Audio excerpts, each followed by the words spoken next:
So we will proceed as follows. I will, as Ito said, present you formally. Those who know me know that I am never formal. Anyways, I will present you in a second, and then you will have about, after Ido's 3 words, you will have about 45 to 50 minutes for your presentation, and then we will have about 10 minutes for questions, and then those who have to go can go, and we will stay for additional 15 to 20 minutes for informal discussion. It's fine if it's fine with you.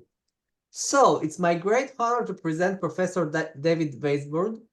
David is a criminologist who is well known for his research on crime and place, policing and white-collar crime. He received the prestigious Stockholm Prize in Criminology and was recently awarded the Israel Prize in Social Work and Criminological Research, which is the most prestigious prize in Israel.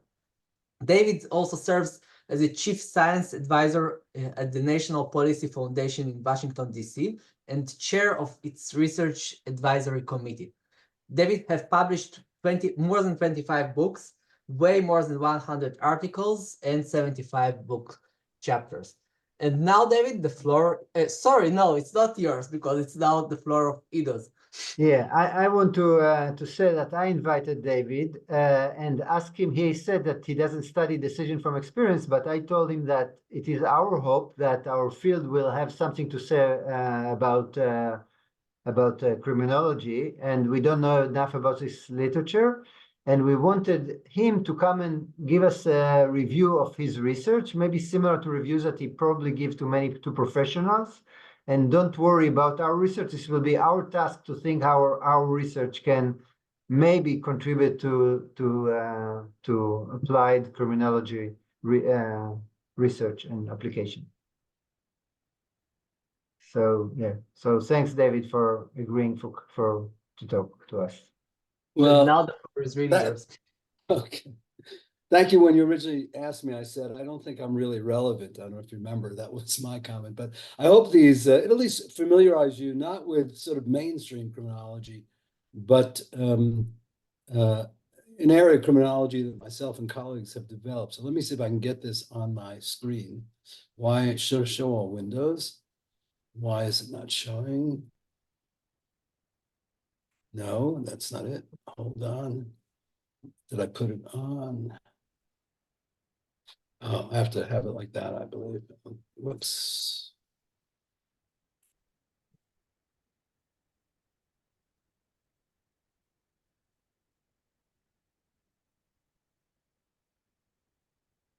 There it is. Okay. Can everyone hear me and see the slides? Yes. Yes. Well, now you can't see the slides. I can't see them either. What happened to them? Yeah, this is the end of the proposal. Yeah. Let me try again. Now the first slide with the location. Yeah, now we see the first slide, but it's not actually the allowing. last. Now do the slideshow. Slideshow. Yeah, I just did slideshow for some reason. Okay, so maybe you're sharing the. You were on the Yeah. last slide.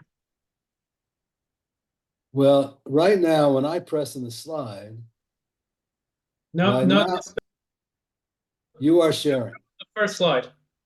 Right, that's good. But when I put on slideshow, No, it no, goes, but you are on the last slide. So when you put on slideshow, it ends the slide, ends the presentation.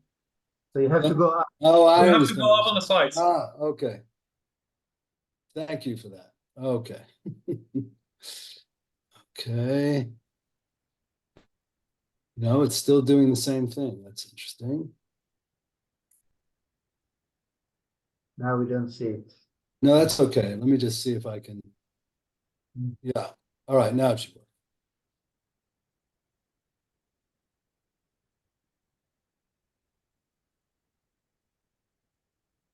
Oh, Yes. Okay. All right. So, as Ido mentioned, we usually have, it seems to me, is a discussion of a particular piece of research. And I'm going to tell you about a research that's occurred over the last 30 years or so, maybe even more actually, on what I've called the law of crime concentration and its implications for place-based prevention. And a lot of people have worked with me in this, and I don't want to have to mention them throughout, so I want to put them on the screen here. Many of these are students of mine, Some of them become faculty at PRU, like Barak Ariel and others. But just this endeavor was not a singular endeavor over it's a long period of time with a lot of people. So let me say that if you were interested in sort of conventional criminology, you've invited the wrong person. Because conventional criminologists, most criminologists still care about the question of who done it. It's focused on people. And the new approach that I helped develop and others around the world began to ask, rather than who done it, where done it. Location, location, location being the key idea. And by the way, you may not know much about criminology, but early criminologists, more than 100 years ago at the University of Chicago, often called the Chicago School, were also interested in places, but their idea of place was very large, a sort of macro idea of place. What I'm going to talk about today is a micro idea of place. For example, this is their concentric circle view of crime in the city, which begins in the center, in the slum. Now, what I'm going to talk about are not these meso or macro ideas of place, but rather micro ideas of place. And what I mean by that is really quite simple. Some people have thought of the microgeographic problem as problems of facilities, for example, a particular building on a street. My work has been concentrated in what I call the street segment, the street between two intersections, sometimes including those intersections, sometimes not. But other times, especially in prevention efforts, there have been small areas of crime, including, let's say, a small bunch of street segments. This is from a study that I'll tell you about later on displacement diffusion in Jersey City, but this is a prostitution hotspot you're looking at on the right. But these areas are still much smaller than the traditional places that criminologists and sociologists, for the most part, had looked at. Now, I'll tell you, my journey began in a funny way. I was finishing my doctorate at Yale, and I was starving and needed to get a job. So I looked around for a position before I was really ready for an academic position. And one of my mentors at Yale had contact with a place called the Vera Institute of Justice, which is a sort of policy research institute in New York City. And they hired me and asked me to evaluate, this was in the mid-1985, they asked me to evaluate the community policing program they were developing in the 72nd precinct in Brooklyn. And there's interesting, Malcolm Gladwell talks about this in a book, Talking to Strangers, does a great job of it if you want to hear something with music, etc. But what I did here was I was sent out to walk the streets with cops. And each of these 9 cops that I was with, there was a sergeant as well, and his assistant, each of them had what they called a beat, a typical sociological area of high crime, if you like. And these places varied between 11 or 15 to 25 or so street segments, as you can see, right? And I would walk with the cops 4 days a week or each week for a year. That was how I became interested in policing as well. And I'm coming from Yale, a typical, a good sociology program in the US. And my idea is that these are crime-ridden neighborhoods, and that's how they were created. But when I started walking with these cops, I saw that we were spending almost all our time, these community policing officers, on one street or 2 streets in this area. And thus begins sort of a lifetime interest in the concentration of crime at microgeographic units of analysis, which is very different than the traditions of criminology that I grew up with, if you like, at Yale. Now, here's what I'm going to talk about today. I'm going to talk about what I call the law of crime concentration. Basically, it shows that crime in cities is highly concentrated and in an incredibly consistent way, as I'll show you in a little bit. I'm going to talk about the idea that there are bad places and not bad neighborhoods. Again, you're not coming from where I come from, but where I come from, the idea of delinquency areas was very predominant. I started saying that's not just right. You're stigmatizing whole areas. It's occurring at these microgeographic units. And then I'm going to talk a little bit, not much, about what explains these concentrations, why this street as opposed to other streets in the city. I'm going to then turn to policy because I had a sense that you guys are interested in that, because this work has had tremendous influence on policing. Police departments throughout the world now use what they call hotspots policing. It's not always what my colleagues and I had suggested, but I'm going to show you there's very strong evidence that hotspots policing is effective. Indeed, 2 National Academy of Sciences panels, one I chaired on policing, came to that conclusion. I'm going to also talk about the fact that crime does not simply move around the corner when you focus in on hotspots. And there you might have some connection to some of your work because it thinks a lot about decision-making, if you like, of offenders. I'm then going to talk about a more recent project, and I hope to spend a little bit more time on that. But we'll see how the time goes. I'm trying to cover an awful lot. On a study I did in randomized trial in 3 cities that I recently published in the Proceedings of the National Academy of Sciences, because I think that speaks to the major issues of policy today in this area, which is, should we focus on reform of the police or should we focus on prevention? And then I'm not going to say anything about social prevention and crime hotspots, but I am going to mention it because that's the experiments that I'm actually trying to work on at the moment. Okay, so let's start with the law of crime concentration. So this is from, it's a color picture actually from a book I published in 2012, but it's from an article I published in Criminology in 2004. And it's based on a longitudinal study of street segments in Seattle. And at the time, no one had longitudinal data really on crime concentrations. Computer systems were just beginning to be useful enough to do this type of work. But I found I'd met in Washington a commissioner. He was in Washington at the time and he moved to Seattle to be the chief. And it turned out they had a lot more data. I searched all around the country. And with the support from the National Institute of Justice, I was able to look at the concentration of crime year to year in Seattle from 1989 to 2004. And if you look at the yellow part I've mapped out for you here, you'll see something. I don't know about you guys, but I have my eureka moments. You know, like I look at the data and all of a sudden I say, wow, that is interesting. What's interesting here is that every year from 1989 to 2004, about 5% of the streets in Seattle produce about 50% of the crime. Now, that's even more interesting because during that period, there was a 25% crime drop.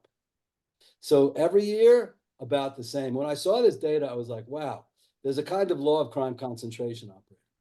And then about the same time, I was doing research in Seattle with a graduate student of mine, Shaim Amran, who's actually on Miluim in the north now, but works for the Ministry of Public Security.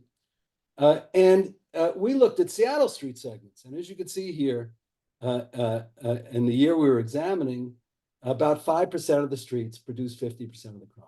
So here I was in Seattle over a long period of time, 5% of the streets produced 50% of the crime. And then I look in Tel Aviv, and I should know, I also did a study in New York City at the time, and guess, 5.5% of the streets each year produced 50% of the crime. So that led Can I ask a clarification question? Yeah, go ahead. When you say produce, what do you mean? I don't mean anything by produce. I mean that let's go back and talk about how this data develops. I should have said I'm using crime incidents here, right? In other words, these crime incidents are crimes that are, quote, founded by the police. That doesn't mean they're actually founded by the police. It means the way this works is a call taker gets a call about something on the street, the police respond, and then they check a form, if you like, and say, was a crime committed? So what you're looking at is crime incidents. Contrary to what many people think, the police don't choose when they do, for example, hotspots policing, they don't choose where they want to go just because. They use this data, which is generally, if you think of it, is generated primarily by citizens. But this is pretty much, it seems to me, the best data we have on crime incidents in the city. With the development of management information systems in policing and better GIS definitions, these are pretty accurate now in the sense of about 95% or more usually match rate on crimes that are looked at. The data here on crime incidents, there's also data that other people have used on crime calls. I also have done some of that. But anyway, is that, Eldad, does that clarify? Okay, and I should know almost, I've just done a review of studies of crime concentrations and of, something like, trying to remember, something like 50 or 60 estimates. Almost all of them use crime incidents at street segments at the microgeographic level. Anyway, this led to a paper I wrote. It was actually my Sutherland address. Sutherland Award is the major prize in criminology in the US from the American Society of Criminology. And I gave an address and then published this address in the Journal of Criminology. And here I looked at, it's a convenience sample, but I looked at 5 larger cities and 3 smaller cities that aren't here. And as you can see, once again, about the same proportion of streets produced 50% of the crime. It turns out it averages out about a little over 5%. Maybe I can ask a question. I think there's something called the 10%, 90% rule. That's 10% of mankind owns 90% of the wealth of mankind. And in many situations, 10% of the company does 90% of production. There are many things like that. What you say sounds this is very similar to the Pareto curve. He found that 20% of his peas produced, 20% of the pea pods produced 80% of the peas, and 20% of the landowners in Italy own 80% of the property. There was a management fellow that developed the 2080 rule in industrial production. So the fact that crime is not concentrated is not weird. There's also, by the way, a concentration statistic that a certain proportion of all CPU is developed by a certain proportion of computers, and it ends up to be, I think, 5% of computers produce 80% or 90%. So there are different rules in different disciplines. It keeps coming up, right? Pareto gets credit. He really maybe shouldn't. There's a fellow named Jurhan. I don't know if you've ever heard of him. He's a management specialist, a refugee from Europe, by the way, who came to the US. He was too modest to call call it the Jurhan principle. So he called it the Pareto principle, I believe. But anyway, so as you can see, this is, and again, I just want to say that for me personally, Eureka, like start looking at cities across the country, Sacramento, Seattle, Tel Aviv, they don't have a lot of these cities don't have a lot in common in terms of who the populations are, et cetera, but they have an incredible consistency in terms of the concentration of crime. And a review I'm doing now, it's showing the same things. And now I've got, a much larger number of cities. And I also have a grant from the National Science Foundation, US, in which I'm looking at 70 cities with open data to see what kind of bandwidth we get around this principle, this idea. Okay, so one of the problems, of course, as you develop this, I'm not going too fast, I hope, by the way, I'm trying to cover a lot. But anyway, one of the problems here is that this is interesting, but it would be less interesting if each year it was a different group of streets, right? Let's say you think of regression to the mean or something. You could have you can imagine a world in which every year 5% of the streets produce 50% of the crime in the city.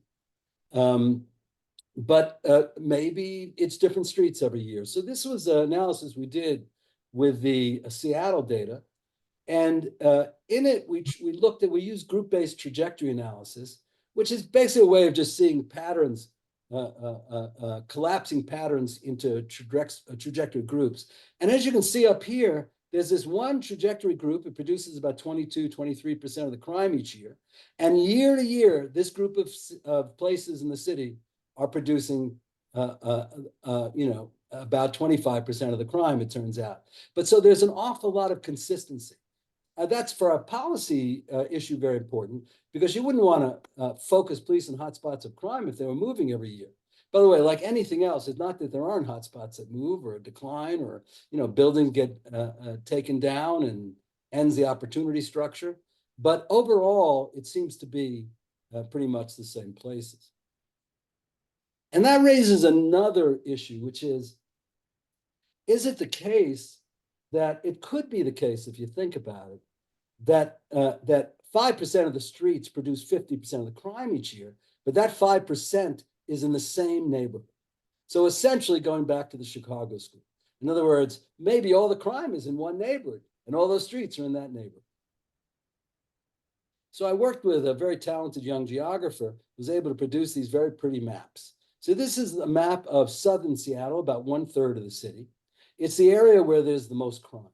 Obviously, the different areas of the city have different levels of crime. So what you can see here is that crime-free streets are coded yellow. High chronic streets, that's that red line that I showed you just a minute ago, they're a dark red. But what I want you to note here is that most of the streets in the southern part of Seattle are not crime-ridden, are not the chronic crime hotspots, if you like. And indeed, there's tremendous street-by-street variability. Notice how the yellow and green streets, which are basically no crime, are interspaced with the red and orange streets, which have relatively high crime. So this is one way of saying, if you like, that beware of calling the neighborhood a crime-ridden place, because even in neighborhoods, even in areas of town that have high rates of crime overall, it's a relatively small proportion of streets that produce most of the problem. This was talked about in a book I wrote with colleagues called I'm saying The Criminology of Place, Street Segments and Our Understanding of the Crime Problem. But anyway, so the mayor read it in Seattle, and he said, you know, I've made a mistake. I need to stop thinking about these places as bad neighborhoods. So he said, I want to think about them as places where 100 different languages are spoken, recognizing the fact that crime is located in specific places. Now here's Tel Aviv Jaffa, not as pretty a map, but this is the center, right? So we have more crime on average. And as you can see, the dark black spots are the chronic crime hotspots here, or the ones at least very high for a year. But even here, you can see there's zero crime streets and low crime streets interspersed with the high crime streets. And the high crime streets are not the entire neighborhoods, obviously. It also, after I published this article and had a maps in it, a guy from Mariv, I think, figured out where all the streets were, and he wrote a paper called Streets of Fear, an article in Mariv, and I got in big trouble with the police, I should note, for this, who have made trouble for me now in producing maps, because they don't want this to happen again. But it's interesting, by the way, you can see that there's a lot of crime along the beach, as you would expect. Okay, so this is the work we've done on the law of crime concentration. I think it's, within criminology at least, at this point, pretty much accepted that crime is very concentrated, a relatively small proportion of streets in the city, that those streets are not all bunched together in a single neighborhood, but that rather there's a lot of interspersion of high and low crime streets, even in neighborhoods with more crime. I think that there's a general sense that these hotspots are relatively stable over time, not completely stable. But one question is from this book I published, one question is, well, what seems to explain why certain streets are chronic crime hotspots and other streets have little or no crime? And that's what this representation, a short version of a much larger multinomial regression shows. I have at the bottom here all the other things that were controlled for, but I think there's just really two takeaways here. One is that some of the most important effects are what criminologists would call opportunity theory effects. You know, if you have more employees around, they park their cars, they walk out with money, etc., you have more crime. If more people live there, you have more opportunities for crime. If there are high-risk juveniles that live around there, you have more opportunities for crime. And if you're on an arterial road, there's more shopping, buses, etc. Then there's also, so one thing this does is reinforce opportunity theorists to think about this problem. So opportunity is clearly one part of this crime equation. But I want to note as well, we had a measure of what we call collective efficacy. I'm not sure that's a word that you guys use. Basically, it talks about, I would say a translation is informal social control.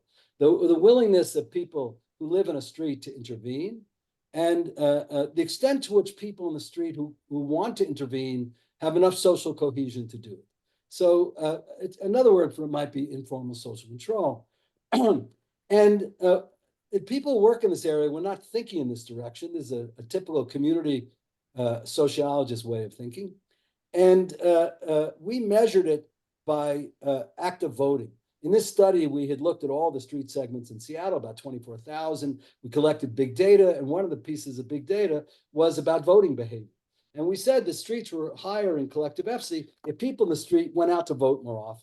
Now, that's been criticized, and I'll tell you about a study I did because of that. They said, well, that doesn't necessarily mean that, but it's interesting that it turned out that higher collective FC, streets were less likely to be in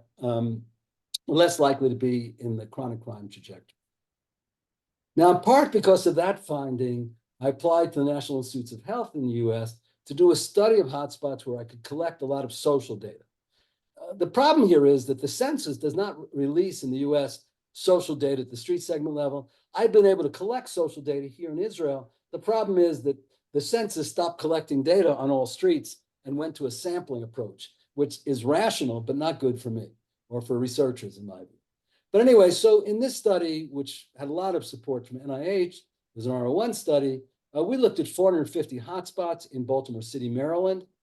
These hotspots were, they weren't all hotspots, excuse me, about 300 of them were hotspots, 150 were non-hotspots. And we collected, and you can see the distribution here. It's interesting how the hotspots, look at this area where the hotspots and the cold spots, and we had drug hotspots as well, are interspersed. But we were able to collect survey data, for example, across 3 waves, about 3,000 people in each wave across 450 street segments. And this was an opportunity. I don't know if you've been to Baltimore City, if you've seen The Wire, you know that Baltimore City has a lot of crime. That's one of the reasons why we chose it. It's different in a place like Tel Aviv, et cetera, but we wanted a high crime city. So here's the interesting thing. So you can see in this, this is from an article we published in the British Journal of Criminology. And the 2 elements that I mentioned to you of collective efficacy were social cohesion and trust among neighbors and willingness to intervene. And look at the area that I've yellowed out. So we asked people on these blocks, in general, people in your block can be trusted. On the streets that were cold, basically had no crime, about 84% of the respondents said, yeah, that's true. But in the streets that were combined hotspots, meaning they were drug hotspots and violent crime hotspots together, in the top 2.5% of both those crime categories in the city, this based on calls to the police, by the way. In this case, it was only 49%. People on your block usually do not get along with each other. People on your block usually do not get along with each other.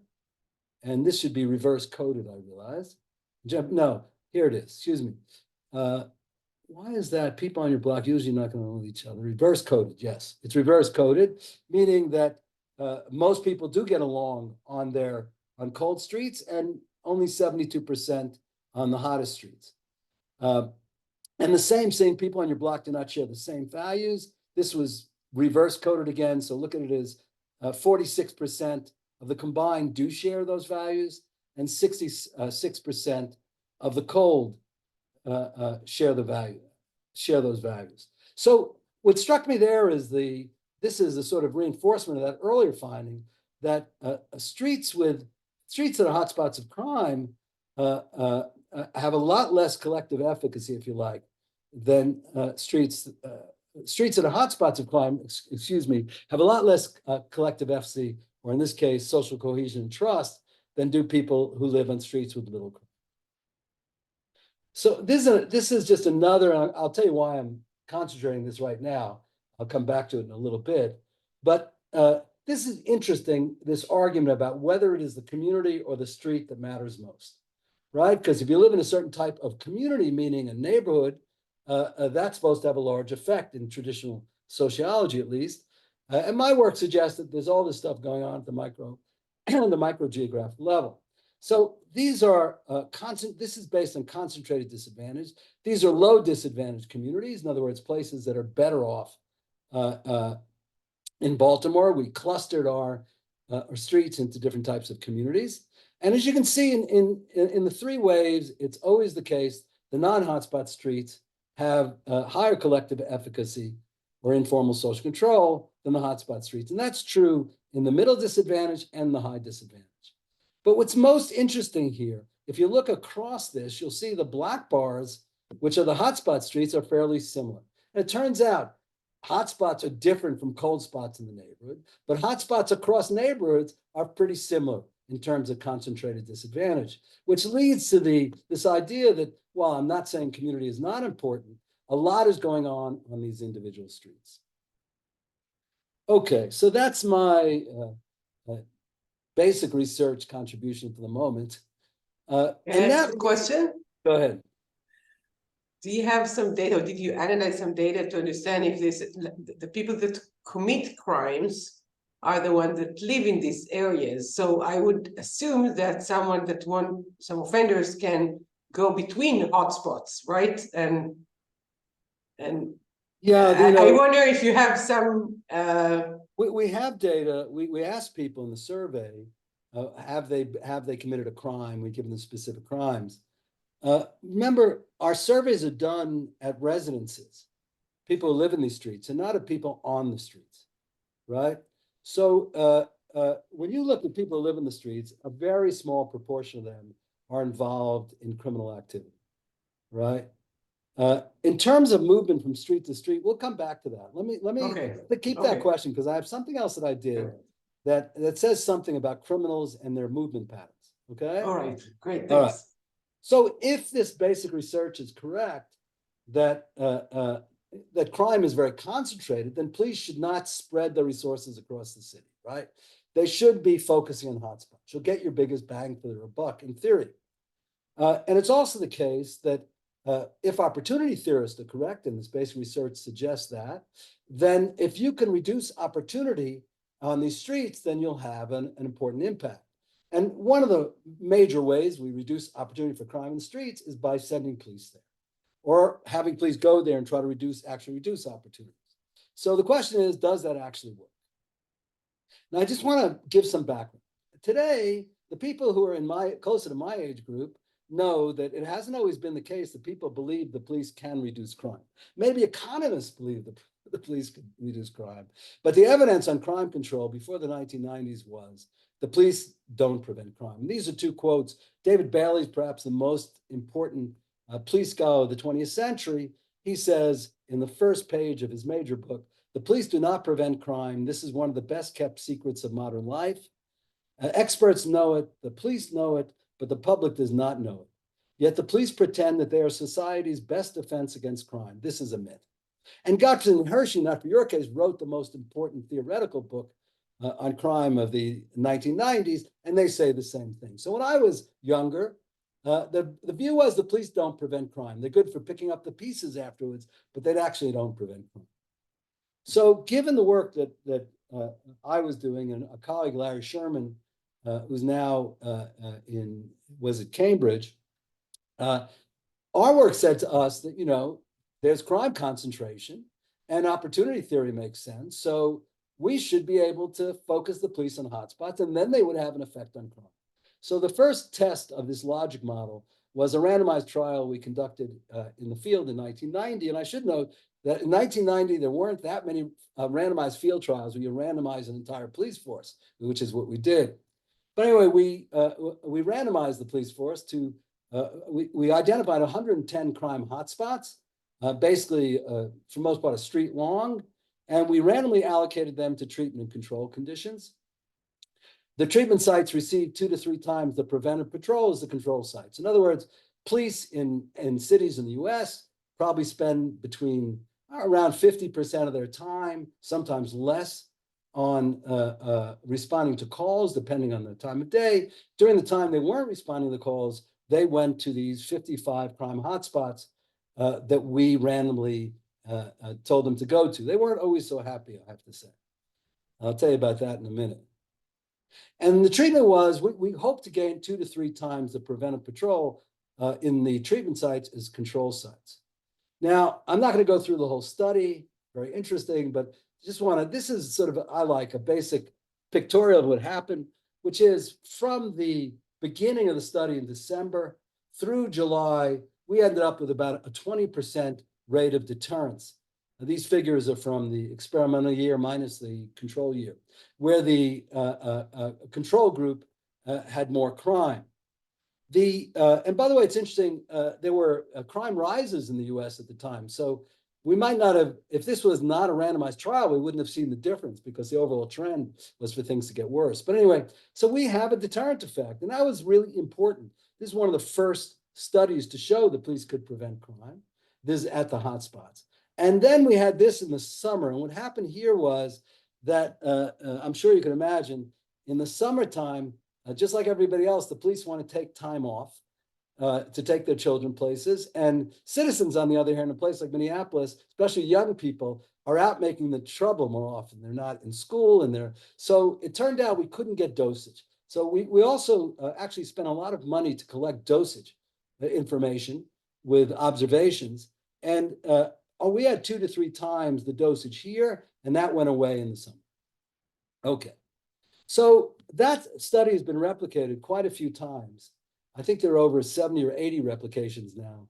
This is from a study that I did, or analysis of a Campbell review with Anthony Braga, who's now Penn, in which we looked at the studies on hotspots. And as you can see, this is I don't know if you guys work with forest plots, but this is basically no effect. This is deterrence, this backfire. Basically, what this shows is that on average across these studies, you have a 16% significant decline in crime. And as I mentioned, in reviews done twice in 2004 and 2018, the National Academy of Sciences created panels to look at policing. Both concluded that hotspots policing was effective based primarily on this evidence. Now, I said before Kinneret that I was going to come back to your question, so I'll come back to it here. So when I was in Minneapolis one time, I was doing this randomized trial. I was in the car with police officers. And as I said, they weren't very happy with the idea of some academic telling them what street to go to when they weren't responding to calls. And so they said, they joked around with me, and they got on the radios in the car and said, I'm going to bring this crazy professor to a gym, and we're all going to meet him there. I'm thinking they're going to come beat me up in the gym or something. They were joking, of course. But then they said to me, they said, don't you understand that crime just moves around the corner? Right? I mean, it's a very logical thing. Like we're mad. Like, we're standing here, we're just hanging out here, and crime's just moving around the corner was a theory of theirs, if you like. So I decided we needed to test that theory. So I developed not a randomized trial, but a pretty well-controlled study to look at displacement and diffusion. Displacement is a term that a fellow named Repetto in the 1980s developed to talk about the fact that crime would move elsewhere if you focused upon it, the balloon model, if you like. And a diffusion of crime control benefits was an idea that a fellow named Ronald Clark and I developed, because we said there's an opposite. If you bring crime off the street, the areas nearby could get better.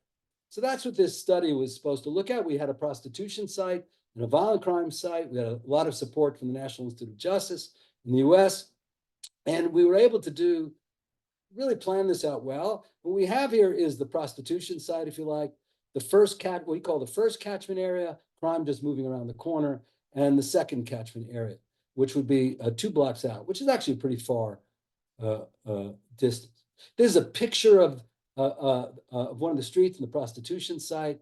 This park here was used for, you take a John there, etc. So, pretty run down. This is in the 1990s, early 2000s. Jersey City, New Jersey had a lot of problems. Okay.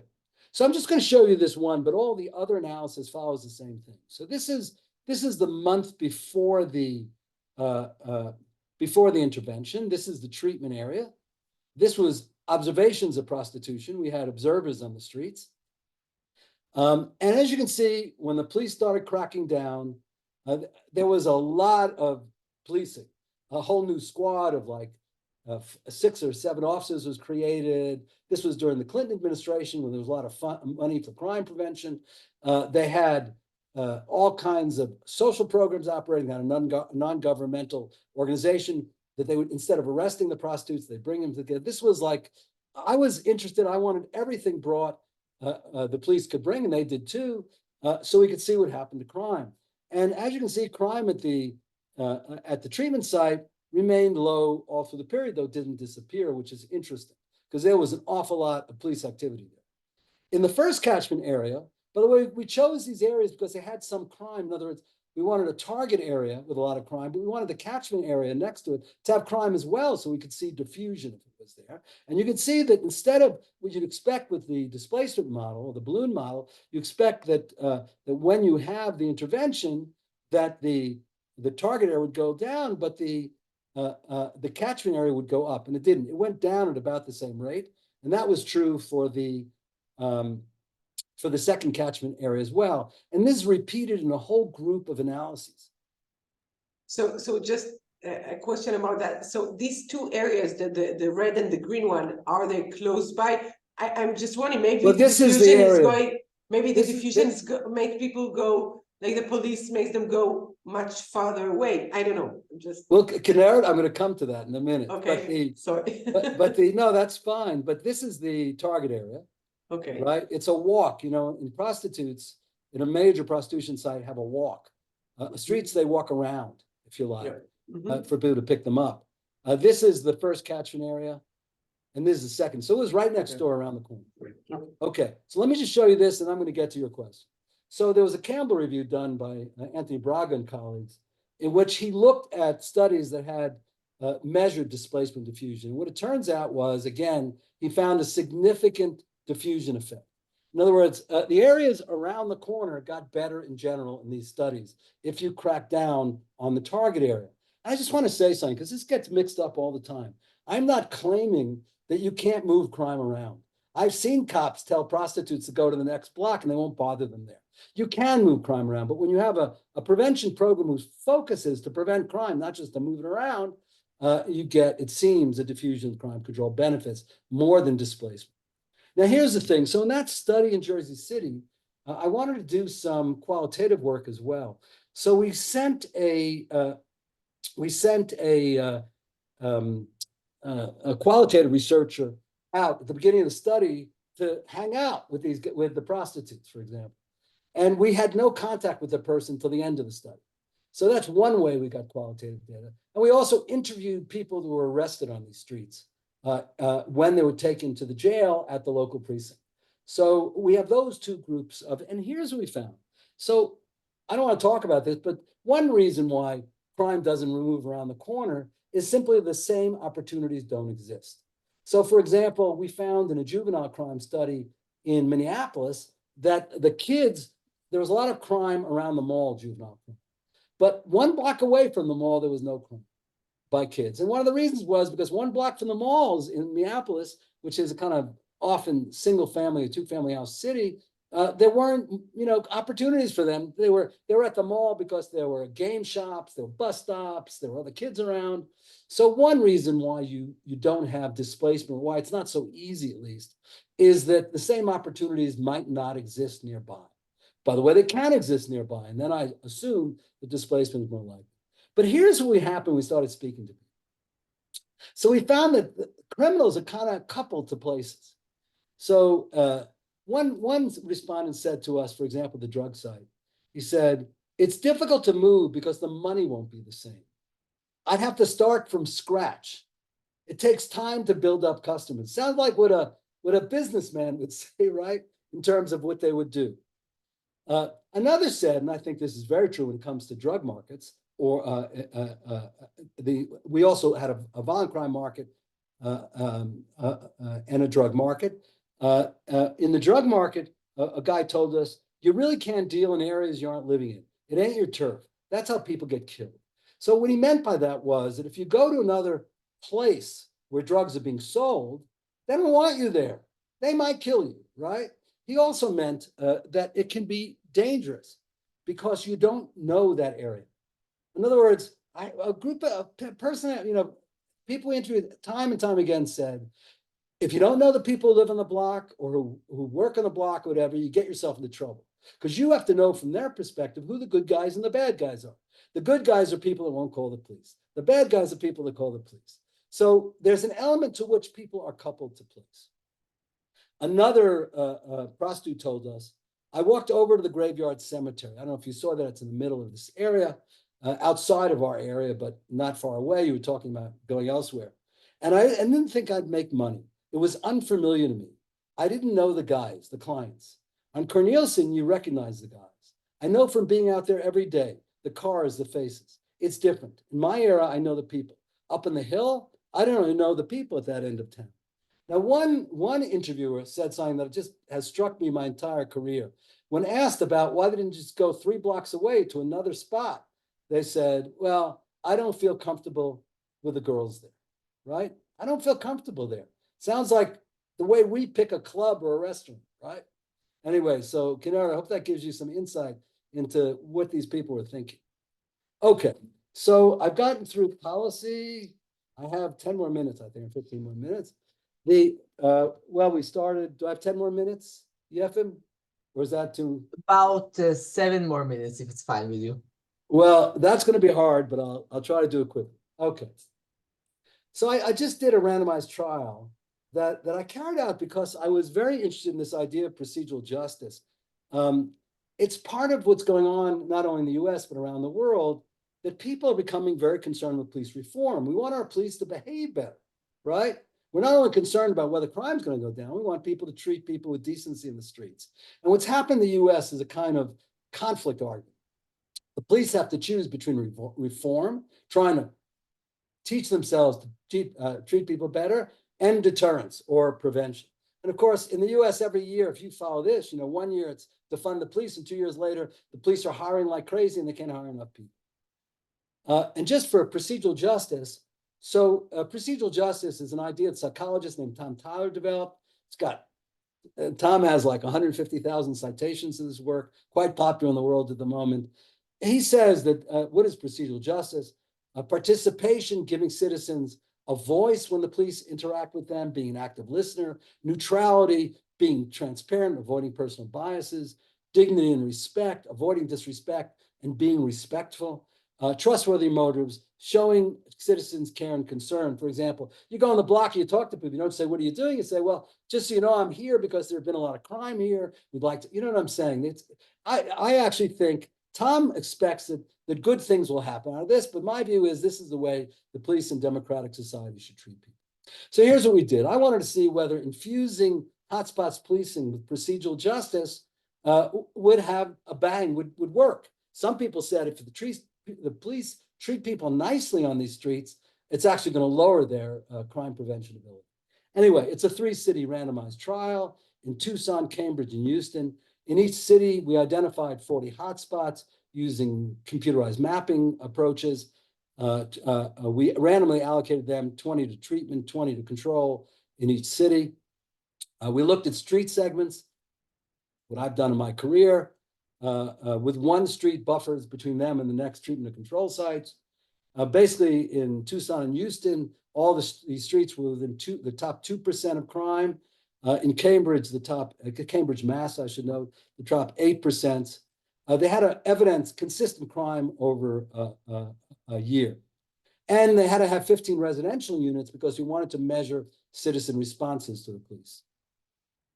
So the treatment was a 9-month experiment. The major randomization component are the streets, but we also put the officers that were given for the program into matched pairs, and we randomly allocated them, so there wouldn't be a bias in what officers were working in treatment and control. There were 4 to 6 officers in each city, focusing on both the treatment and the control. So in other words, equal numbers of officers. The standard hotspots condition was, we just told them, go out there, reduce crime, use the techniques you do. In the procedural justice condition, we had a 5-day training. By the way, for the standard condition, they also had a 1-day training on hotspots, similar to the other group, because we wanted them to feel that they were being paid attention to, if you like. And these guys received a 40-hour training in procedural justice and related issues. And we told them to go out, reduce crime, and behave while you're doing it in procedurally just ways. So here are the outcomes. We did systematic social observations, quite a few of them. This is a very expensive part of the research. And as you can see on these principles that Tom Tyler had created, on 3 of the 4 of them, we have significant reductions. And they're all in the right direction. The Cohen's D values are between what the psychologist Cohen would have called small to moderate effects, but in our area, I have to say, these are pretty robust. They treated people, they gave them voice, they're more likely to show neutrality, to show respect and trustworthy motives. The overall procedural justice score we gave them was statistically significant with a robust effect size. And importantly, disrespect didn't happen that often in these encounters, in these 503 encounters, but it's a very strong effect and statistically significant. The treatment group was less likely to treat citizens with disrespect than the control group. So we did achieve changing police behavior, reform, if you like. Interesting enough, arrest behavior changed dramatically, using a before-after for both treatment and control. On individual officers' arrest behavior, we found a 60% relative decline in arrest behavior in the treatment group. Overall, you can see down here a very large difference in number of arrests overall between the groups. So they treated people nicer, more respectfully. They had fewer arrests. Now, some people might worry that's going to create less crime control, right? We also did surveys at each of the streets in the study. And I think this is particularly important because during the Floyd riots, et cetera, this issue came up and up again in the US. We asked people who lived in these streets to please harass or mistreat people on my block. And we asked them whether police used too much force. And this is a before the experiment and after comparison. And as you can see, there's significant differences on both those variables.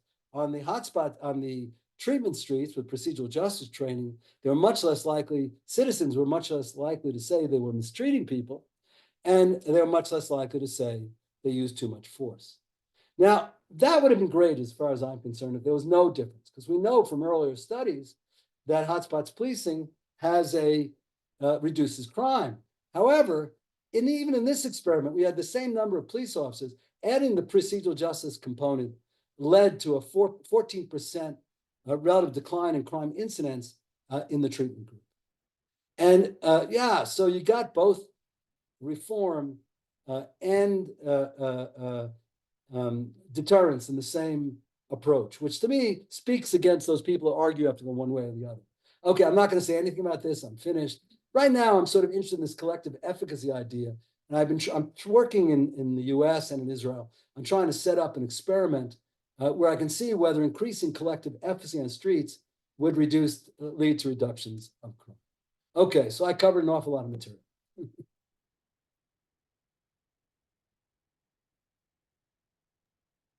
Thank you. This was super interesting. And now we open the floor for questions. Yes, Kinneret. Just a second. I already started to ask you. I have so many questions. So maybe if someone else wants to ask it for me. So sorry. No, go ahead. You can ask. Ori, do you want? Let me just say Can that it you was very ask one? interesting. Sorry?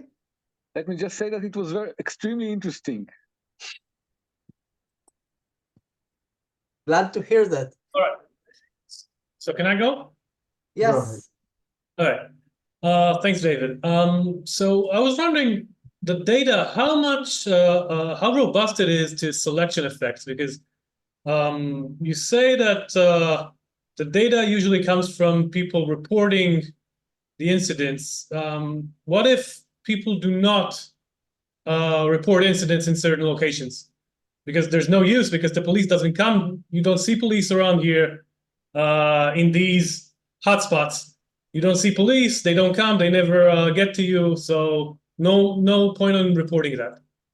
Yeah, I mean, look, reporting behavior is going to differ across cities, certainly, across neighborhoods and cities, perhaps, and across countries. But it's interesting that these findings are robust across very, very different places. That suggests there's something going on there. It's also, you have to be careful of what those reporting effects might bring. In the US, at least, when there have been reporting effects, they mostly say the people who are poor and more disadvantaged are less likely to report to the police. But I have to tell you, these streets are these very, very crime hotspots are often those streets that are if let me put it this way. If anything, it may make it more concentrated if people were actually reporting every single crime. But it's a great question, but this is the best we have. In the US, reporting behavior is, in most cities, the cops, in the US, it's a very big deal to be able to respond within like 3 minutes or 5 minutes. So a police response is good in the US in general. Maybe too good. Maybe they're spending too much time. Many times it's police response for no, there's nothing going on, etc. But so I'm not sure. The reporting effect is unknown, but it might have the opposite effect than most people think about, which is it might just reinforce the concentration pattern. But the fact that look, I'm doing a study now which involves a review of, I think I have like 50 or 80 cities. I'm trying to remember how many, more than 50 cities around the world, in Europe, South Africa, Australia, US. And yeah, there's a larger bandwidth than I observed in the US cities, but still there's an incredible degree of consistency across the city. So that probably speaks, but you're absolutely right. It's just, what would be better? It's hard to find. I've tried to get at least the US government to support victimization surveys during these experiments. They're really expensive because victimization is rare. So you'd have to get like, a large number of people. And just, I haven't been successful, but good question. You're absolutely right. Thanks. Good job, Lee. This was a good question. And now it's time for a good question from Doron. Thank you. Thank you, Efim and David. I hope this will be a good question. Actually, I have a couple of short questions. The first one is that you talked very generally about crime, but does all crime behave the same? And the law of concentrated crime happens for different types of crime. And second, can you predict which spot would become a hotspot for crime in a city? So if I give you a blank map with all of the information I have except for crime rates, can you predict which streets would become? So if you can say something about the features that create a hotspot. Yeah. Go back to the first part of your question again. So does all crime behave the same? Right. Okay. Law of, I was thinking about the second one. Look, there have been studies of violent crime and property crime, and violent crime tends to be more concentrated, and property crime tends to have about the same concentration level. You have to be careful though, because there's an underlying methodological problem, which when the number of crimes becomes smaller than the number of streets, you're going to have more than random concentration, right? Because let's say there's 24,000 streets and only 5,000 assaults. So the most, it's going to be concentrated just by chance. But even statistics that try to adapt to those types of things work it. But I'll just say something. Even though I'm reviewing and looking in the two studies I'm doing now, different crime types, the problem with the street segment is that the number of crimes becomes very small. And therefore, stochasticity becomes very large when you start looking at individual patterns. But a short answer to the question, there's been found concentration, whatever type of crime. Some people are arguing that you ought to do hotspots by types of crime rather than general crime. I don't know. It's a difficult issue. In terms of prediction, my view is there's limits to prediction, okay? Especially as the crimes get more serious. Because homicides, for example, are very rare events. Trying to predict very rare events is very difficult. There's a group in California that started a profit-making company called Predpol, predictive policing, Predpol, and they started selling their software around the world, and they claimed, very good statistician from UCLA named Branningham was one of the people, and they claimed that they could develop predictions that would tell people where to go, even for more serious crimes. Two problems develop out of this. The first is my problem, which is as the events become rarer, the level of stochasticity becomes higher, and the likelihood of a false prediction becomes, in my view, way too high to be reliable. So if you think you're going to predict murders, well, that's going to be very difficult. The second problem was that they created an algorithm that was confidential. And this created in the US a storm. This guy was almost like, people started like, it's like the pro-Hamas riots, like outside his office, because they claimed that he was targeting minorities and things like that. He was actually mostly using police data, but the point is that the amount of social data that you'd have to use perhaps would be very large. And I'm not sure people like public criminal justice policies being based on private copyrighted algorithms. Now, my own view of this is that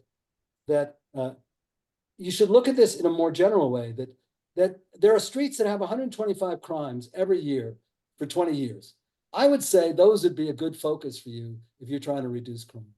In other words, the best predictor of crime in the future is crime in the past. Are there models like PredPol that might help you predict crime in the future? In a general way, I think it's an interesting idea. The more specific the crime, the rarer it is, the more difficult that becomes. So here is a I'm related sorry, question. just 1 second. We have to end now because we are running, unfortunately, out of time. So those who have to go can leave now, and obviously we'll continue our discussion now.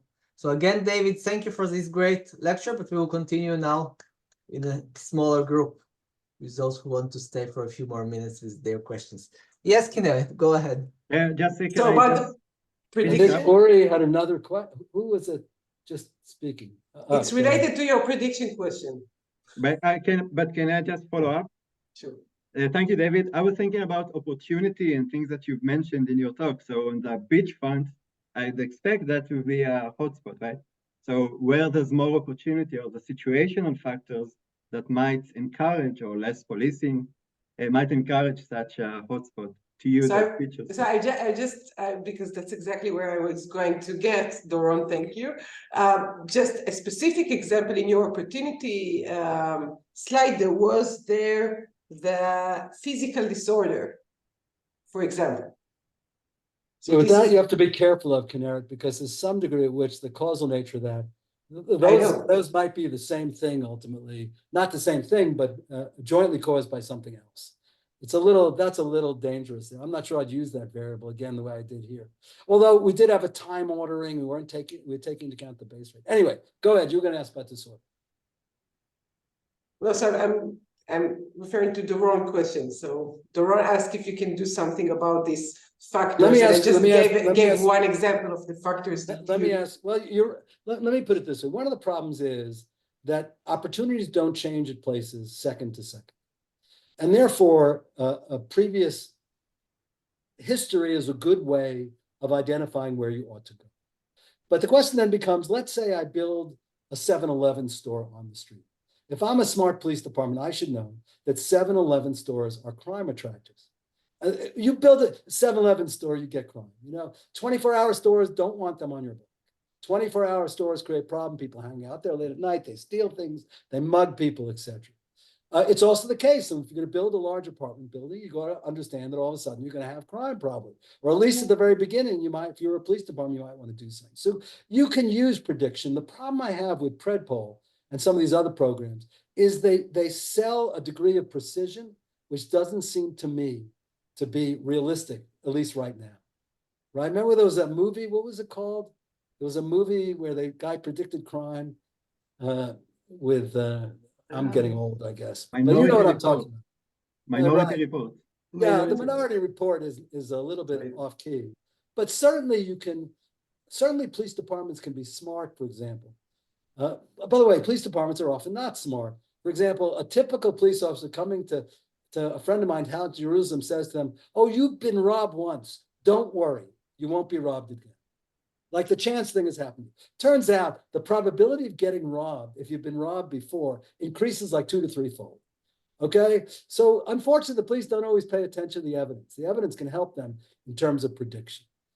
Yeah, I think that part of what we need to do is understand what predicts whether places become chronic crime hotspots.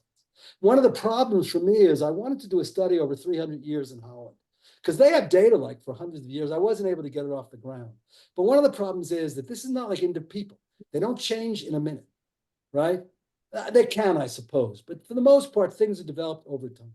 So it takes a longer sense of what's going on. But from there, we have this broken windows theory, maybe something that you wanted to mention. Broken windows theory is similar to what I've been telling. I mean, I just wrote a paper on that because you try to predict. Broken windows theory says that when there's a broken windows, you get a decline in informal social control because people become afraid to walk in the street, they don't hang out, and you basically give the streets to the bad guys. And the implication of that was the cops have to come and stop disorder on the street. Now, I've just done in this Baltimore study and analysis in which I looked at the effects of social disorder and physical disorder on informal social controls, collective efficacy. And what I found was that social disorder does not have an impact on informal social control. Excuse me, that physical disorder, property crime, those kind of things, the squeegee, whatever, those don't affect informal social control, but social disorder does, right? In other words, kids hanging out in the streets, drinking beer and stuff like that. So my view is that Wilson and Kelling, the developers of that idea, they were right about disorder, but they were wrong to focus on broken windows. Because Sounds better. in Israel, in the neighborhood I used to live in, the bus stop was completely broken with glass on the ground for months and months and months before anyone fixed it. No one paid attention. No one thought it was a bad neighborhood because of it, etc. It's really those kinds of values change across people. I think in a certain type of street, it might not be considered a problem. In Tel Aviv, having a little grudge is considered very trendy, right? Whereas in a suburban area, it might be considered bad. Anyway, sorry. So you're saying that they confounded the physical and the social disorder. So right, and Yeah. Sorry. I separated them out. It turns out that physical disorder does not seem to have an effect on informal social control, but social disorder does. Yeah, thanks. Earlier on, I tried to relate our research on decision from experience to broken window theory, and I arrived to a conclusion very similar to your conclusion. Actually, let me move here. That's please, if you wrote something, please send it to me. Yeah, you disappeared. Let me try to. Yeah, so now you can hear me. Yeah, sorry about that. Okay, so now you can hear me maybe better. So I really like your story. Yeah, the broken window theory is popular because it's fun. You think you can only bring, it will become really popular, but obviously it was successful for the reason you proposed, that they had more policemen. So I like that. Our idea, our research is just, is experimental, but basically very similar ideas to yours. What would be interesting, maybe we can benefit from, but I guess we have to look at the paper. So you showed this meta-analysis, and you showed that there was some 20% of the studies that did not show the positive effect, and some even a 5% negative effect. What would be interesting if our research can help explain that? Obviously, the paper already said something about why it failed in some situation was successful in most situations, but not effective in a minority. Can you say something about? Do you have a good hypothesis about what I would suggest is you read the Campbell collaboration. The Campbell collaboration is a collaboration for systematic review and meta-analysis. And Anthony Braga and his colleagues published a large report. And I have a feeling in that report you'll get more of a nuanced sense of the individual issues. What Anthony and I did was it turns out the statistical techniques used there were problematic. So we redid the meta-analysis on the basis of that, which is what I showed you. And it has a nice interpretation the way we did it, which is % reduction in crime.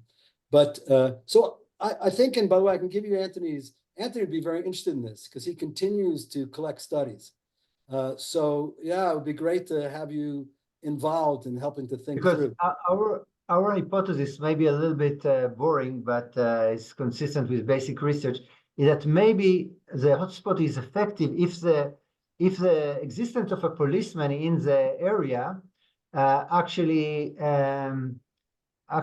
makes it less attractive to, what you said. You actually said that, of course, but there are situations in which, like in the early studies of broken window theory, that was not really broken window, but it was policemen in the corner in New York City. They found that they were, I think, if I understand this correctly, that having policemen around reduce reduce certain crime, like crimes a policeman can see, but did not reduce rape cases or something like that.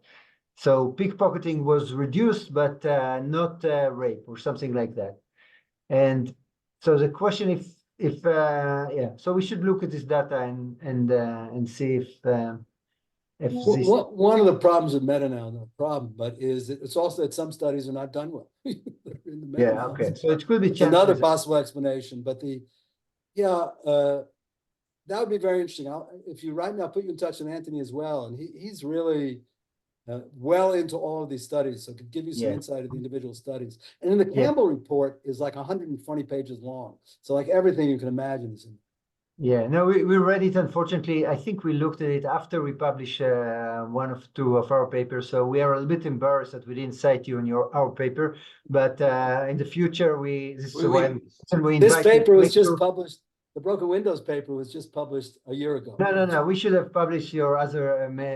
We should have cited your other papers. But Yeah, I have like 4 of your papers that are so relevant, so yeah. now we know to cite Our it. future research will not make this mistake again, and we'll send you. I will send you one of our review paper. Put me on your list and send me. I like to get papers. I will send you one review paper. I think this is So, definitely. I wasn't as irrelevant as I thought I was going to be. No. We knew that It's relevant. super interesting and relevant. Initially, I was embarrassed to tell you why you are relevant because we reinvented the wheel and we were not aware of your research. But now we are aware. So that's definitely helped. This was really interesting research, amazing research. So this is great. Much David, David, appreciated. I think it's probably the first time we are having this seminar for 2 years that Ido says that he hears amazing research. I will tell you one story. Usually when I show him some ideas or some presentations, what Ido always says, he's a very positive guy. He always says, this is a great idea. And then within about 10 minutes, he explains me why my idea is actually very stupid and it's better to do it absolutely the other way around. So hearing from Ido that it's amazing research, that's a rare event. There's For always you. room for improvement. Yeah. Sorry? There's always room for improvement. Yes. I have another question, but actually I have other questions, so maybe I can talk with you. I will write you an email and we can continue. It's okay. I'm good for another few minutes if you want to ask it. Okay. You can ask, to be able. So do you work with police and with enforcement forces, I guess? And do you have like any term? I don't know if there is a term for it, for the speed that you get to after an incident, if you know that the place is just that now they had an incident, so it's not a hotspot yet, but until you define it as a hotspot and send some officers there. We have to distinguish between two things. One is what's called rapid response. This is not as common in Israel as an idea, but Americans expect their police to come when they call, and they expect them to come quickly, right? It's a very different mentality because Israelis don't expect them to come to some degree. Though we've done, by the way, a randomized hotspots trial in Israel as well, a national hotspots trial, I should note, based on calls for disorder and things like that. But anyway,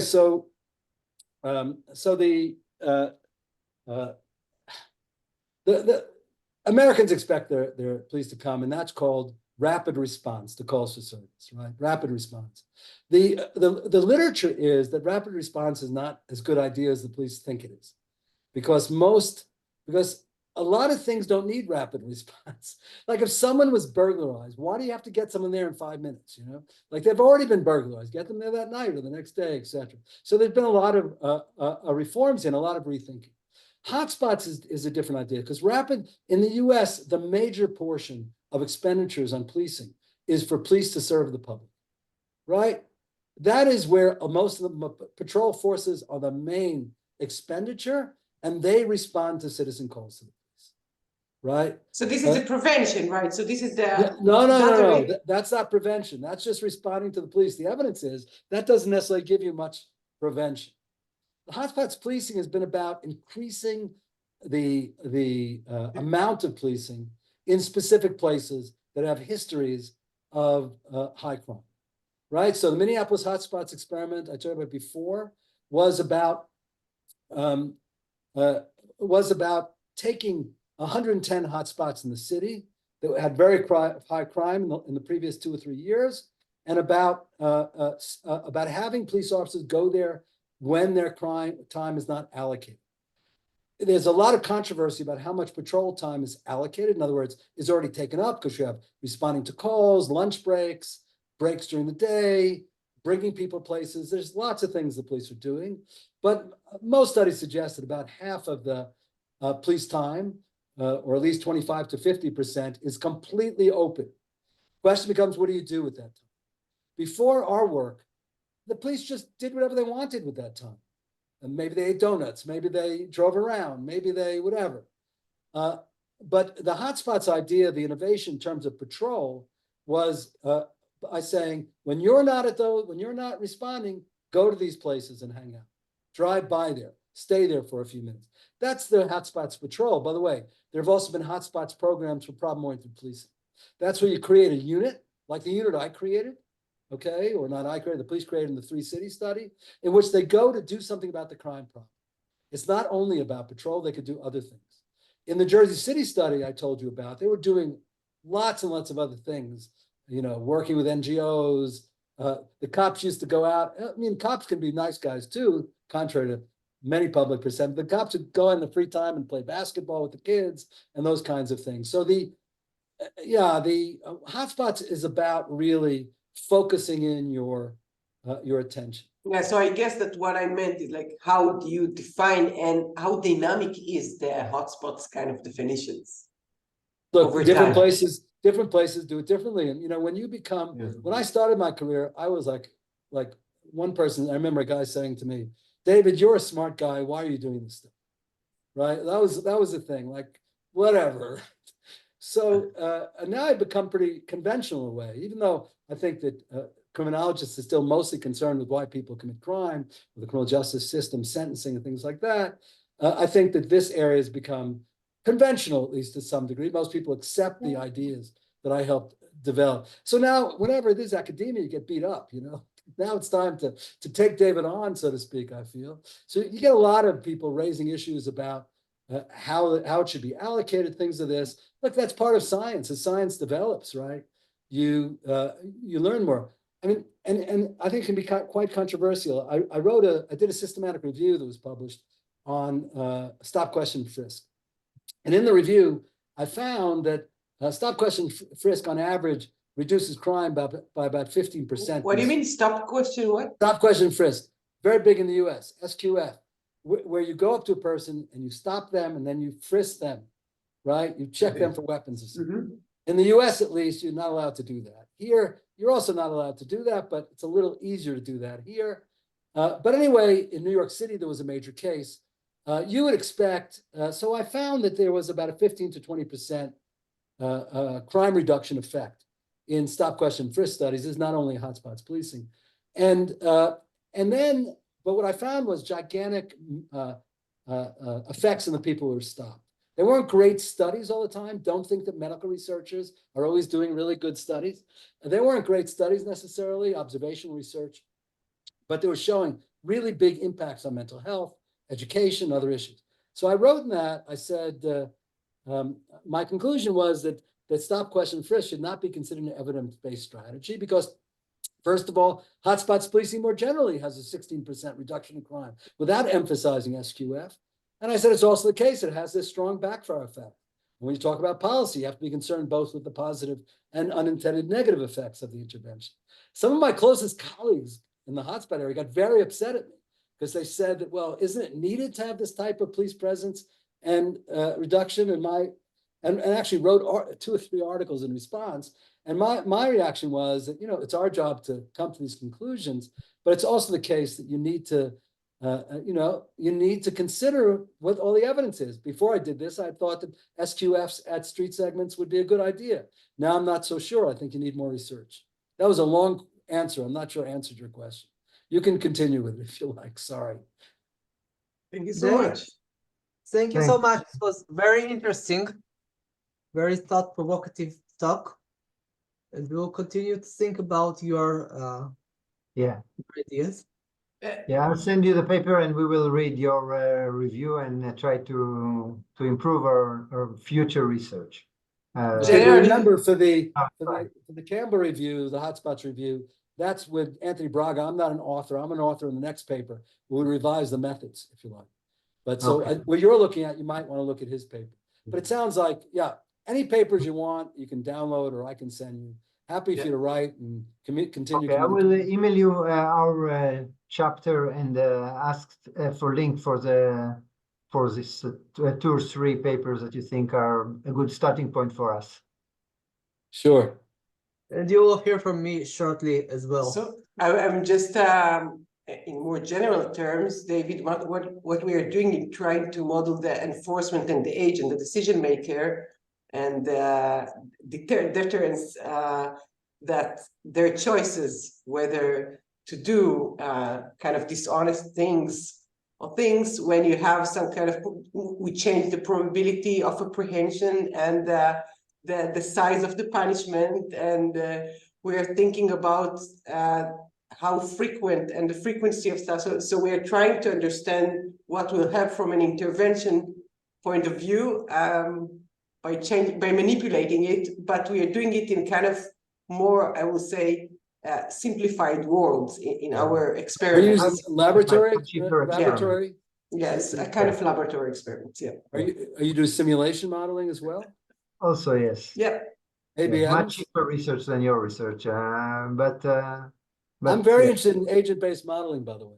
Okay, so that's So yeah, we're kind of another doing that. yes. Cool. I've also published on that. Okay, anyway. We're gonna go. I'm gonna go with many of your papers now. So thank you so much. Okay, Thanks. take was care. very Nice meeting you informative. all. Really great talk. Thank Bye. you. Happy good year for all of us. Yes, hopefully Indeed. things will get better. Peaceful. Bye. Yeah. Bye.